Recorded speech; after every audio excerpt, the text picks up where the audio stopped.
وبركاته.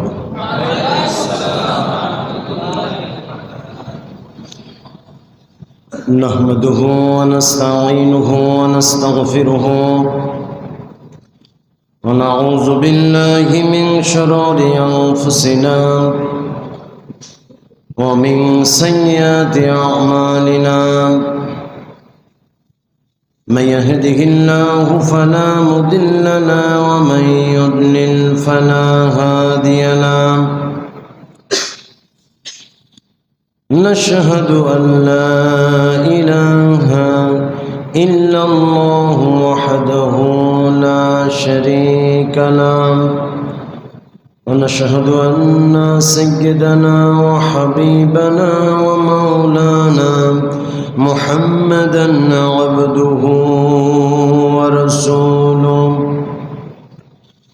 الذي أرسله بالحق بشيرا ونذيرا وداعيا إلى الله بإذنه وسراجا وقمرا منيرا.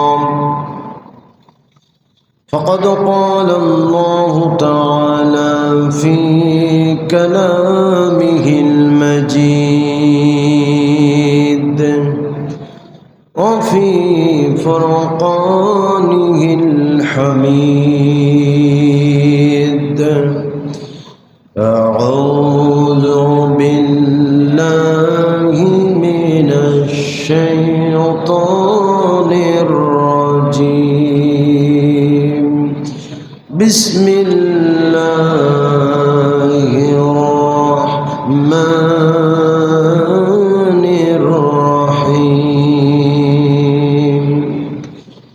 إن الله وملائكته يصلون على النبي يا أيها الذين آمنوا صلوا عليه وسلموا تسليما. اللهم صل على سيدنا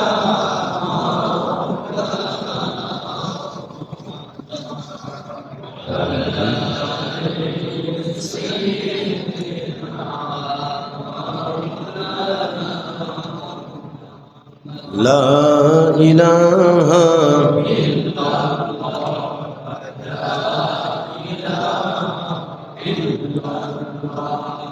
لا إله إلا الله. لا إله إلا الله.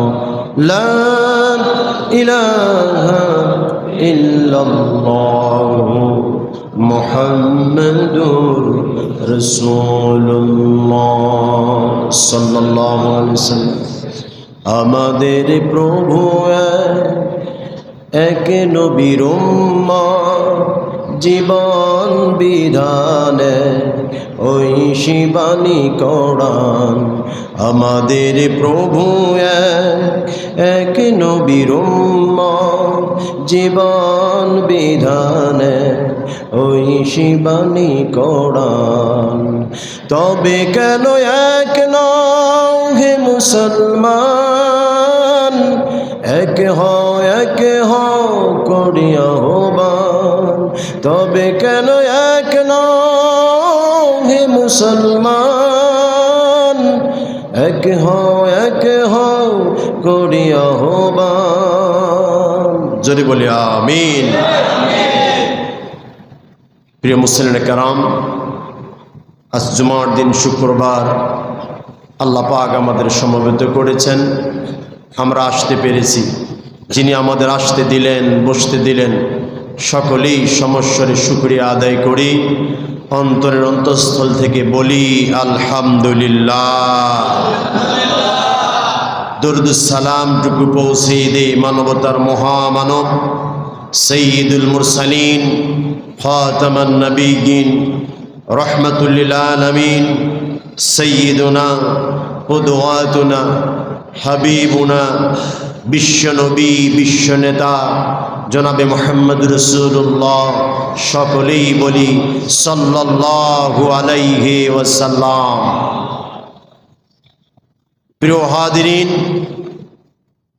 আমি আপনাদের সামনে আজকে যে বিষয়টি নিয়ে আলোকপাত করতে চাই, আজকে জুমার আলোচ্য বিষয় হলো দিন কায়েমে শ্রমিকদের অবদান এবং মর্যাদা।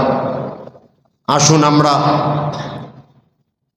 মুক্তাসার কিছু কথা আজকের বিষয় থেকে আমরা শুনি, আলোচনা শুনে যেন আমরা বেশি বেশি আমল করতে পারি।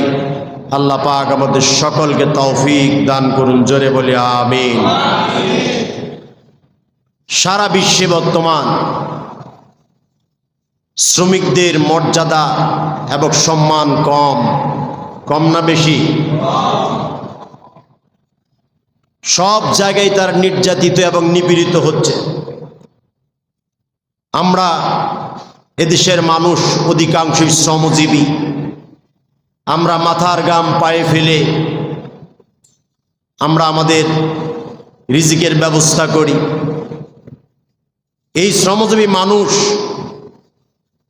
আজকে বিশ্বের দিকে তাকালে চোখের পানি ধরে রাখা যায় না। সারা পৃথিবীতে শ্রমিকদের উপরে চলে জুলুম আর নির্যাতন।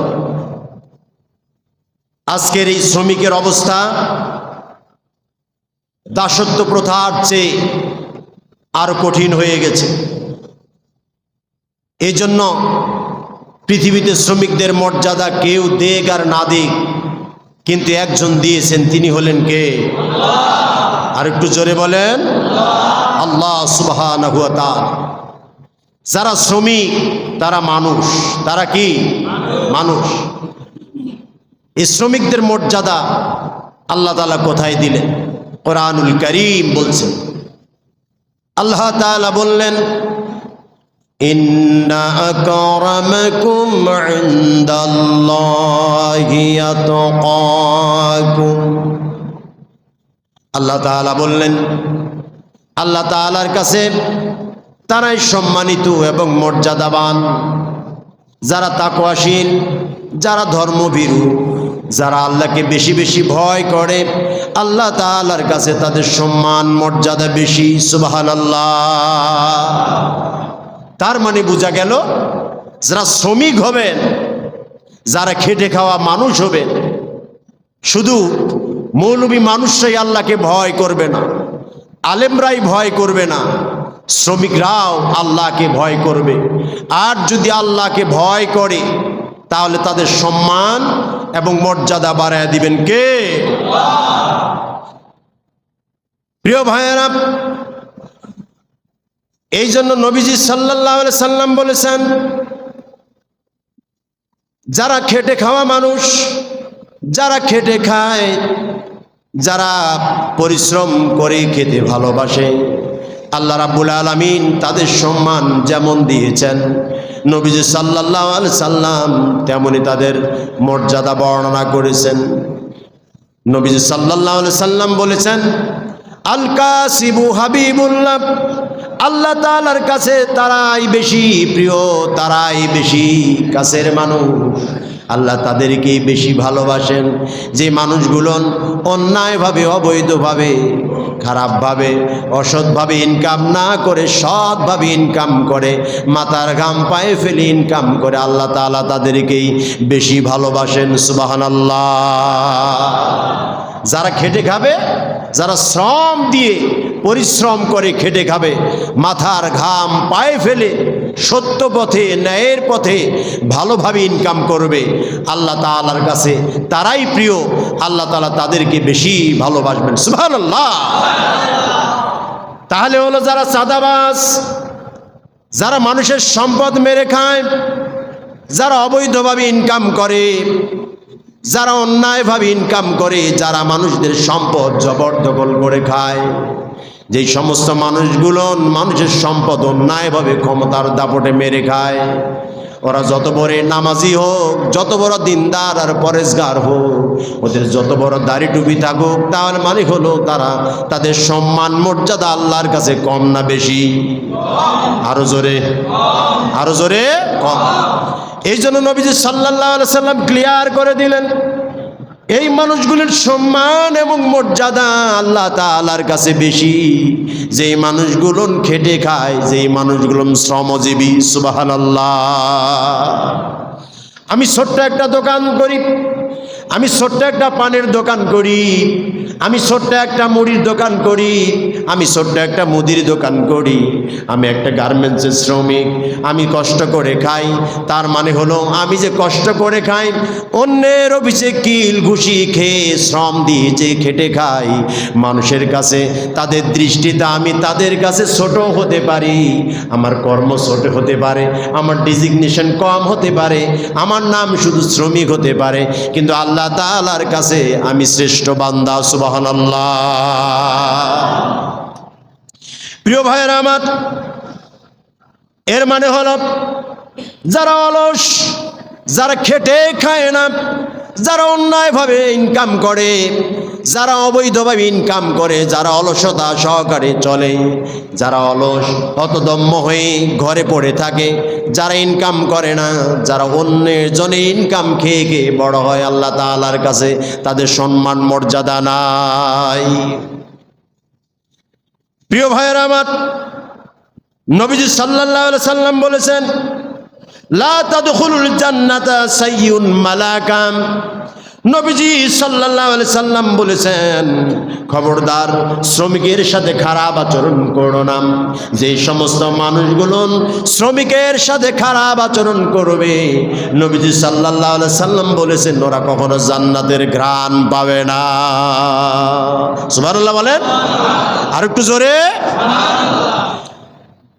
আল্লাহর নবী আরো বললেন, খবরদার তোমরা শ্রমিকদের সাথে খারাপ আচরণ করো না। নবীজি সাল্লাল্লাহু আলাইহি সাল্লাম বললেন, ইন্নাহুম আখওয়ানুকুম ফাদ্দালাকুমুল্লাহু আলাইকুম। আল্লাহ রাব্বুল আলামিন নবীজির মাধ্যমে জানাই দিলেন, কেন তোমরা শ্রমিকদের সাথে খারাপ আচরণ করো। হয়তোবা তোমাদের কাজের মেয়ে হতে পারে, হয়তোবা তোমাদের কৃতদাস হতে পারে, হয়তোবা তোমাদের অফিসে চাকরি করে, হয়তোবা তোমাদের কোম্পানিতে চাকরি করে, হয়তোবা তোমাদের বাড়িতে খেটে খাওয়া মানুষ, কেন তোমরা তাদেরকে ধমক দাও? এটা মনে রাখবে, তার শরীর কাটলে যেমন লাল রক্ত বের হবে, একজন কোম্পানির এমডির শরীর কাটলেও কালো রক্ত বের হবে। সরে তাহলে কি বের হবে?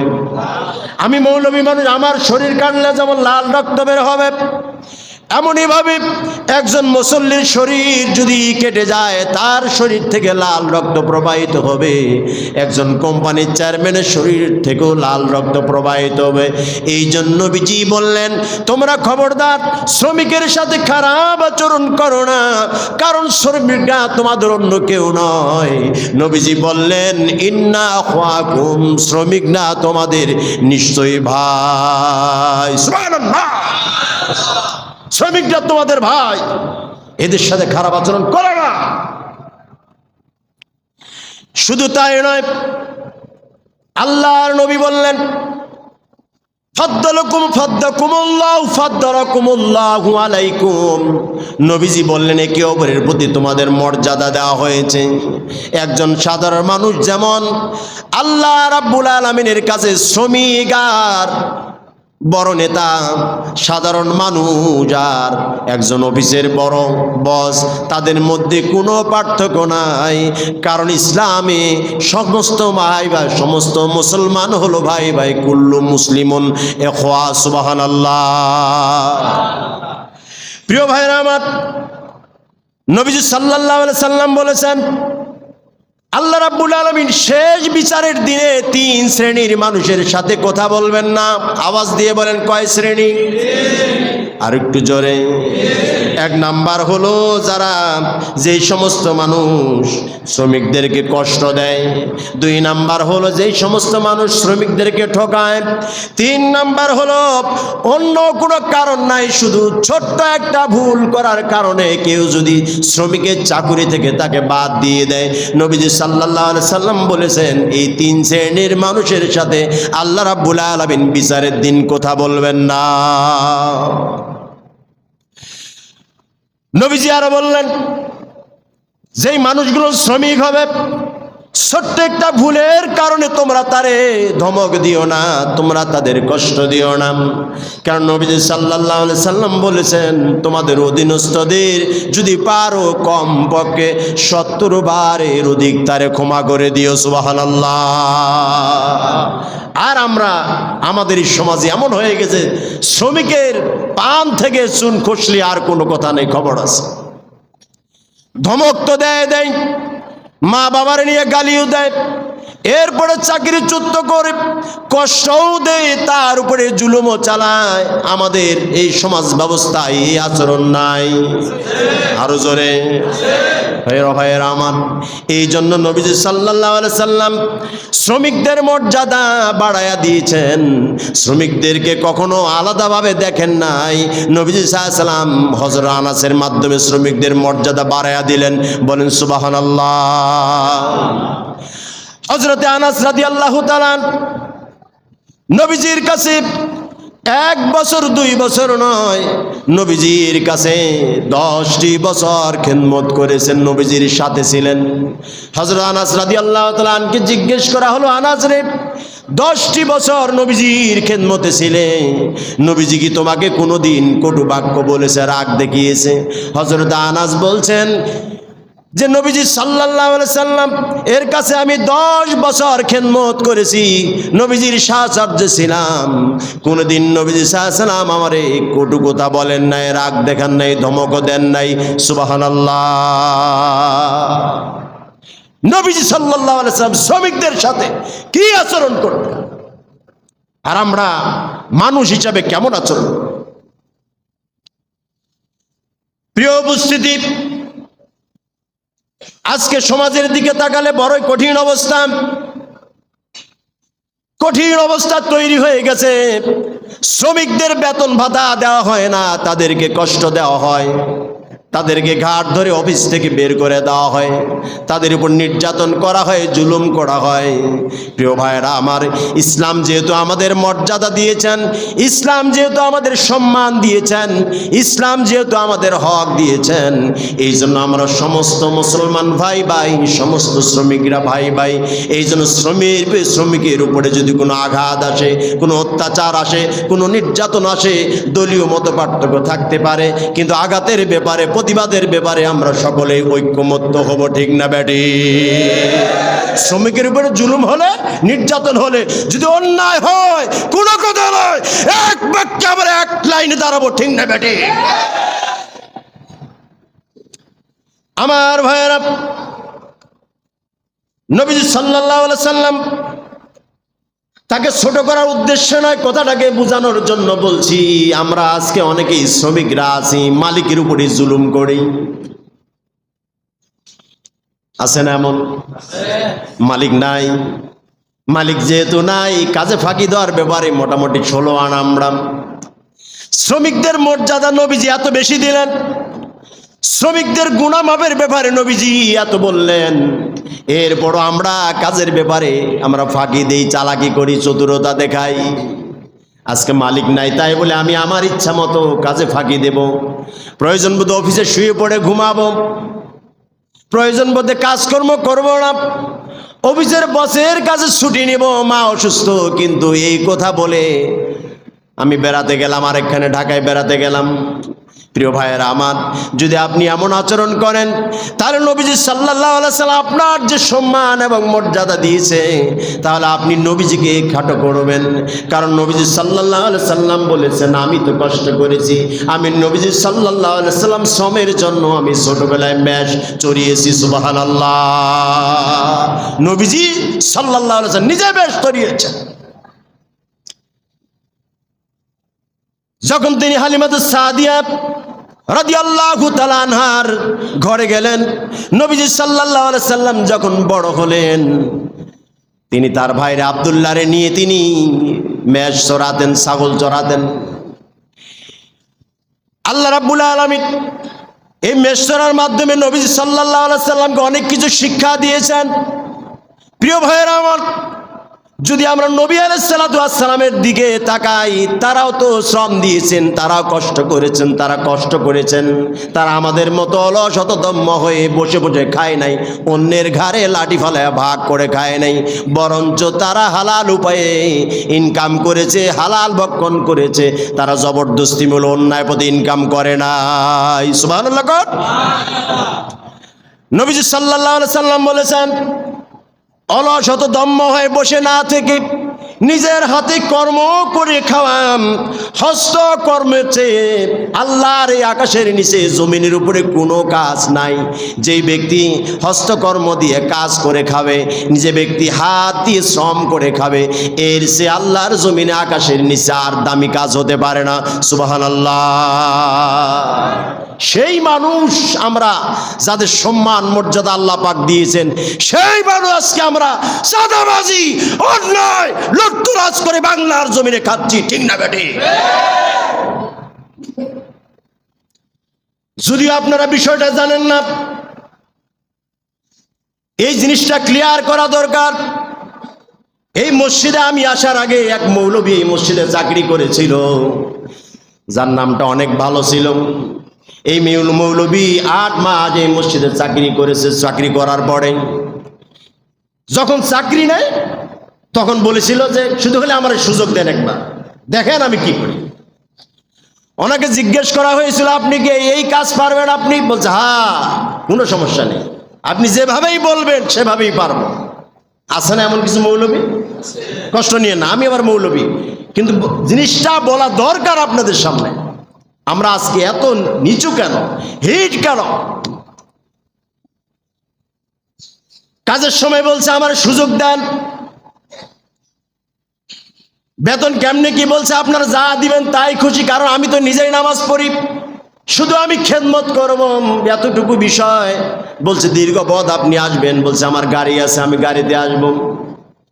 চাকরি করার পরে অত্র মুসলিম কেরাম ওনাকে পছন্দ হয়নি, ভাল লাগে নাই, না করে দিয়েছে। উনি যখন জয়েন করে ওই সময় বলে ওনাই যে আমার 4 মাস আগে না করার লাগবে। সমস্ত কিছু ক্লিয়ার হওয়ার পরও যখন মুসল্লিরা চায় না, এই মানুষটাকে যখন না করে দিয়েছে, মানুষটা সুন্দর করে জমা চলে গেছে। তিনি চাবিটাও কমিটির হাতে দেয় নাই, না দিয়ে চলে গেছে। এরপরে চলে যাওয়ার পরে তিনি কিছুদিন চুম মেরে থাকার পরে তিনি থানায় মামলা করেছে মসজিদের নামে। যদি কমিটির নামে করতে ভালো হতো, মসজিদের নামে মামলা করেছে। এই মামলাটা এত দূর পর্যন্ত গড়ায় গেছে, থানায় যখন মামলা করেছে, থানায় যখন ওসি সাহেব ফ্লোর দেয়নি, তখন জেলায় গিয়ে মামলা করেছে। ওনার দাবি হলো আমারে জোরপূর্বক তাড়িয়ে দিয়েছে, এরপরে আমার বেতন ভাতা দেয় না, এই জন্য তিনি যাওয়ার পরে 4 মাসের বেতন দাবি করেছে। অত্র মুসলিম একরাম, আমি এতটুকু বলতে পারি, আমার অভিজ্ঞতায় আমি এতটুকু আপনাদেরকে জানাতে চাই, এই পরিস্থিতি যদি আমার জন্য হয়, আমি রবিউল ইসলাম 1 সেকেন্ড সেইখানে দাঁড়িয়ে থাকতে রাজি নই। কমিটি যদি বলে হুজুর জুমার নামাজের পরে আপনার বিদায় নেওয়ার লাগবে, আমি এই অবস্থায় দাঁড়িয়ে আছি, এই অবস্থায় রেডি, একটা কথা বলবো না, আমি চলে যাব। কারণ ইমামতিটা অসম্মানের জায়গা নয়, ইমামতিটা হলো সম্মানের জায়গা। ঠিক না বেটে?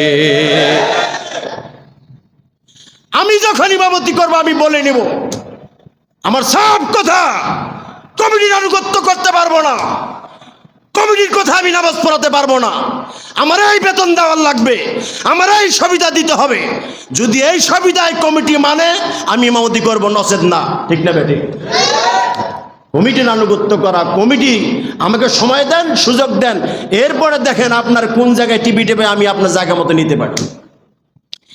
এই মৌলবী আপনারা না, এই মৌলবী এসে এই যে বিশাল একটা কেওয়াজ করে বারবার আমাদেরকে, আমি থানায় গেছি, আমাদেরকে কষ্ট দিয়েছে। তারপরে 4 মাসের বেতন দাবি করেছে। এরপরে অত্র কমিটি কিছু টাকা হাদিয়া দিতেও চেয়েছে, বলছে যাক আপনি যেহেতু আবদার করেছেন, আপনার পিছনে আমরা নামাজ পড়েছি। টাকা যখন দিতে চাইলে উনি এই টাকা নিবে না, ওনাকে লাগে 45 থেকে 60 হাজার টাকা। একটা মসজিদে প্রতি মাসে ইনকাম হয় মাত্র 20 থেকে 22,000 টাকা।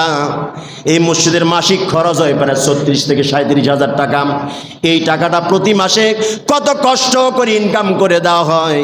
এই মৌলবী নাসরবান্দা ছাড়বে না, অবশেষে মসজিদটাকেও ছাড় দেয় নাই। আজকে আমরা যেমন সাধারণ সন্ত্রাস দলীয় চাঁদাবাজরা যেমন চাঁদাবাজি করে করে ফকিন্নি বাসস্ট্যান্ড লঞ্চঘাট সব কোনো জায়গা বাদ দেয় নাই, আজকে আমরা কিছু কিছু মৌলবীরা সবাই না, আজকে আমরা মসজিদ থেকেও চাঁদা নিতে আমরা ছাড় দেই না, ঠিক না বেটে? মসজিদটাকেও আমরা মাফ করি না। আর এই চাঁদাবাদী ছেলেটাক দিচ্ছে বাংলাদেশে একটা দল নতুন তৈরি হয়ে গেছে, যার নাম হলো সানে সাহাবা।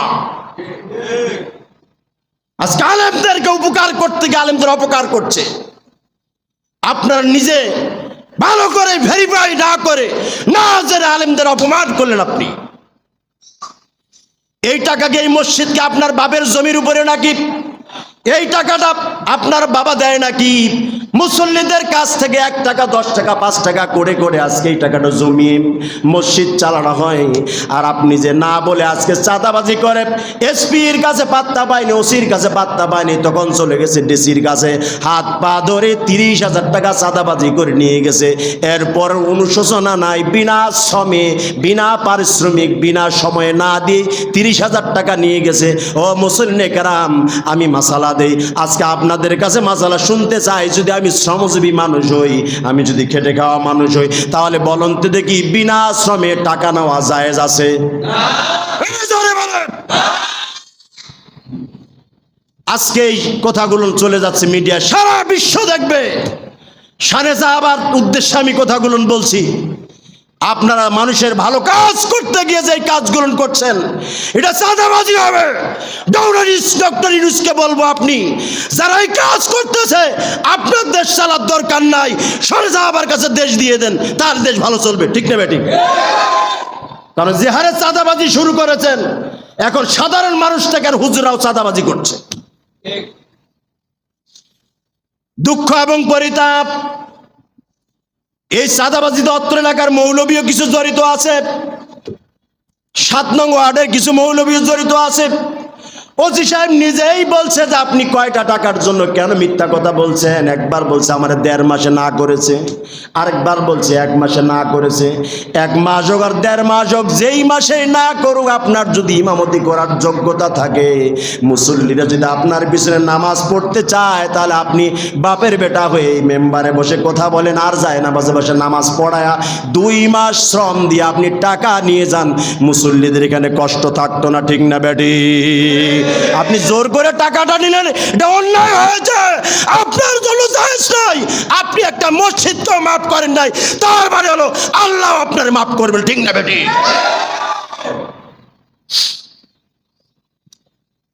যদিও আমার ওই অবস্থা হতে পারে, কিন্তু আমার দৃষ্টিতে এটা অন্যায় হয়েছে, জবরদস্তি হয়েছে, জুলুম হয়েছে। আর সব কিছু আল্লাহ মাফ করতে পারেন, কিন্তু জুলুম মাফ করতে পারেন না। এই জন্য সাবধান হন, ন্যায় নীতি ইনসাফের সাথে আপনি কাজগুলো করবেন, কারো প্রতি জুলুম করবেন না, অন্যায় করবেন না। কারণ আল্লাহর নবীর কাছে হাতের কর্মের চেয়ে আর ভালো কাজ কিছু হতে পারে না, বলি সুবহানাল্লাহ। আর যে যাই হোক, যেখানে জুলুম হবে, অত্যাচার হবে, শ্রমিকদের উপর নির্যাতন হবে, মারপিট হবে, একটাই কথা, এক বাক্যে আমরা প্রতিবাদ করব, ঠিক না বেটে? আমার ভাইয়েরা, আমাদের দেশে এখন কাজকর্ম নাই, চাঁদাবাজি চলতে, চাঁদাবাজি। একটা সময় আওয়ামী লীগের বিরুদ্ধে কথা বলতাম, অনেকে বাহাবা দিত, হা হা। আর এখন যদি চাঁদাবাজির বিরুদ্ধে কথা বলি, হুজুর ভালো না, হুজুর অনেক খারাপ, হুজুরের দৃষ্টি খারাপ। আপনি চাঁদাবাজি করছেন, যেখানে সেখানে হাত ঢুকাই দিচ্ছেন, একটা ফকিন্নিরও বাদ দিচ্ছেন না, আপনি ফকিন্নির কাছেও চাঁদা খাচ্ছেন। এই যে চাঁদাবাজের দলেরা হয়েছে, এই জন্য দেশ তো এই জন্য স্বাধীন হয় নাই। 5ই আগস্টটা এমনি হয় নাই, 71 তো আর এমনি হয় নাই। এই জন্য আমরা দল মত নির্বিশেষে বলতে পারি, চাঁদাবাজ যেটাই হোক, হুজুর হোক, খেজুর হোক, নেতা হোক, জেতা হোক, যাই হোক, তাদের বিরুদ্ধে একটাই কথা, চাঁদাবাজ বাংলার জমিনে থাকবে না। ঠিক না বেটে? প্রিয় ভাইয়েরা আমার, নবীরা পরিশ্রম দিয়ে খেয়েছেন। এদের মধ্যে হযরত আব্দুল্লাহ ইবনে আব্বাস রাদিয়াল্লাহু তাআলা সুন্দর করে বর্ণনা করেন। তিনি বলছেন, আমাদের আদি পিতা হযরত আদম আলাইহিস সালাতু ওয়াস সালাম তিনিও শ্রম দিয়ে খেয়েছেন। তিনি চাষী ছিলেন। সুবহানাল্লাহ বলেন। তিনি চাষ করে খেতেন, আবাদ করে খেতেন। এরপরে হযরত নূহ আলাইহিস সালাতু ওয়াস সালাম কাঠমিস্ত্রি ছিলেন। কি ছিলেন? কাঠমিস্ত্রি ছিলেন। হযরত ইদ্রিস আলাইহিস সালাতু ওয়াস সালাম তিনি দর্জির কাজ করতেন, কাপড় সেলাই করতেন। এরপর হযরত মুসা আলাইহিস সালাতু ওয়াস সালাম তিনি রাখাল ছিলেন। হযরত দাউদ আলাইহিস সালাতু ওয়াস সালাম তিনি লৌহের কাজ করতেন, বর্ম বানাতেন। নবীরা যদি এমন কাজ করে খেতে পারেন, নিজে রিজিকের ব্যবস্থা করতে পারেন শ্রম দিয়ে, আপনি শিক্ষিত মানুষ, আপনি ভালো মানুষ, আপনি সমাজের নেতা, আপনি ভালো মানুষ, আপনারে মানুষ সালাম দেয়, আপনার মানুষ সম্মান করে, আপনি এমন পোষা জিনিস হয়ে গেলেন যে ময়লার টাকা থেকে চাঁদাবাজি করা বাদ দিলেন না। ঠিক না বেটে? আমার বাসায় আমি 50 টাকা দিতাম, এখন আমার 150 টাকা দিতে হয়। এমন এমন এলাকা তৈরি হয়ে গেছে, এই চাঁদাবাজদের দখলে চলে গেছে, এরা 400 টাকা পর্যন্ত চাঁদাবাজি করে। ঠিক না বেটে? শ্রম দেন, তেল বাড়ান। এই দেশ থেকে যেমন আলেমদের যারা হত্যা করে, ওদের যারা পিটি বের করেছে, আপনাদের কিন্তু এই সাইজটা হবে। আল্লাহ পাক এদের থেকে হেফাজত করুন। জোরে বলি আমিন। আর একটু জোরে। আমার ভাইয়েরা আমার, আসেন এইবার নবীজি সাল্লাল্লাহু আলাইহি সাল্লাম বলছেন, খবরদার চাঁদাবাজি করে খেও না, ভিক্ষা করে খেও না। কিয়ামতের দিন আল্লাহ রাব্বুল আলামিন ওই ভিক্ষাবৃত্তকে হারাম করেছেন। যে ব্যক্তি ভিক্ষাবৃত্ত করে খাবে, অন্যায় করে খাবে, কিয়ামতের দিন তার শরীর থেকে গোশতগুলো খসে খসে পড়ে যাবে। বলি নাউজুবিল্লাহ। আপনি যেটুকুই পারেন কর্ম করে খান, শ্রম দিয়ে খান, কিন্তু অন্যায়ভাবে শক্তি সামর্থ্য থাকা সত্ত্বেও হাত দিয়ে, পুলিশ দিয়ে, আর্মি দিয়ে, ব্যাটালিয়ন দিয়ে, রাইফেল দিয়ে এইটা খাওয়া জায়েজ আছে না নাই? আরো জোরে। প্রিয় ভাইয়েরা আমার, বুখারীর বর্ণনা, হযরত আলী রাদিয়াল্লাহু তাআলা ইসলামের কয় নাম্বার খলিফা বলেন? কয় নাম্বার? জোরে। ইসলামের চতুর্থ খলিফা হযরত আলী রাদিয়াল্লাহু